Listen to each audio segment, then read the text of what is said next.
Welcome to your doom. Shut it and get over here. Massive uppercut!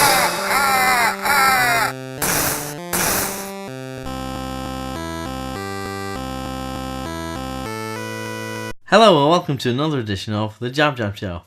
Now I know what you're thinking. You've eaten your whole body weight in chocolate, you've got enough toiletries to last you for the next 12 months, and you've also disgraced yourself at the work's Christmas party.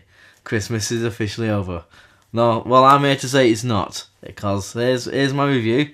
A bit late, now I've got the Star Wars stuff out of the way, and whatever. This is my late Christmas present to you, so let's go. Here's my review for Bad Santa 2. It's directed by Mark Waters, who directed such films like Mean Girls, Ghosts of Girlfriends Past, this isn't my DVD by the way, Spiderwick Chronicles, Mr. Popper's Penguins, and the Freaky Friday remake.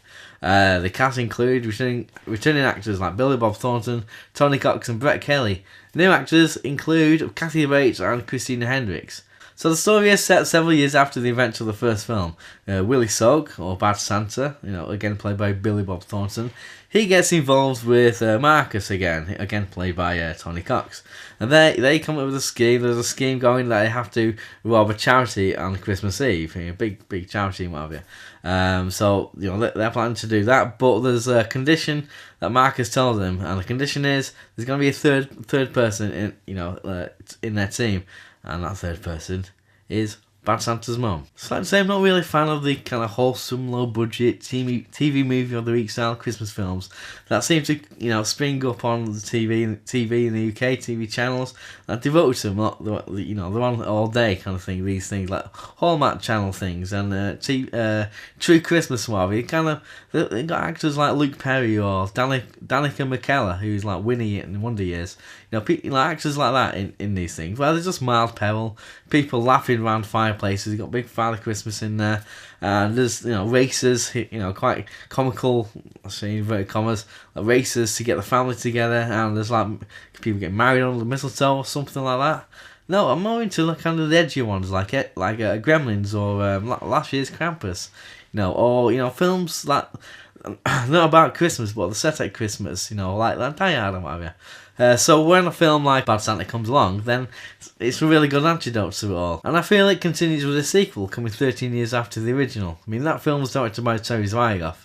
I love a lot of his work, films like Art School Confidential, Ghost World, they've got a lot of edge, got a lot of cynicism in there, and I feel he brought a lot of those sensibilities, and it made Bad Santa the way it was. It's really good. You're thinking, well, he's not returned for this film, so there's a fear that it might be a bit muted and might be a little kind of softer in tone, but fear not. It's still a lot of effing and jeffing and a lot of rudeness and what have you. So, and also like that film, like the original, the first couple of minutes kind of set the tone for the the rest of the films. So then the characters grown or developed or learned anything from last time since we saw them? Perhaps not. Just all a bit older, not necessarily the wiser. Bad Santa's just now got a lot more salt and pepper in his hair. Marcus is doing his thing, and Thurman Merman is doing his Thurman Merman things. What does improve the film for me is the inclusion of Kathy Bates as Bad Santa's mum. She's really good in this, Kathy Bates, and she fits in the whole tone and style of everything really easily. I love how she gives as good as she gets, and she's they got a lot of good chemistry, and they're like a dysfunctional family like most of the time. She's very fun to watch. I'd say it's like mother like son. So the film story is quite a straightforward one, but it also does have a side story involving the nice but dim Thurman Merman, again played by Brett Kelly, who's the kid from the first film. His story is a quest across several states in order to reacquaint himself with Bad Santa, and when he does so, he inadvertently gets involved in the charity Christmas show. So we get to a point where Bad Santa, his mum and Marcus are doing their thing, and Thurman's doing his thing, and there's a moment during all this where it kind of starts to become sentimental.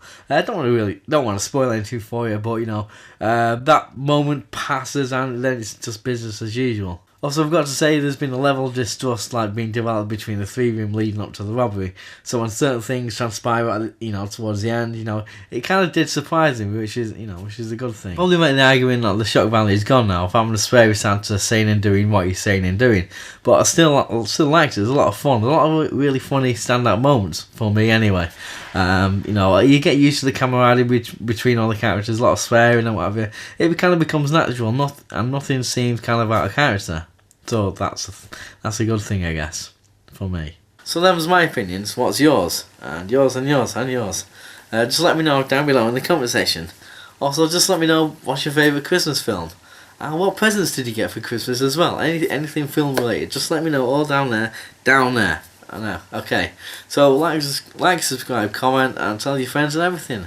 And in the words of the new Cyrus, send the word. 9, 8, 7, 6, 5, 4, 3, 2, 1.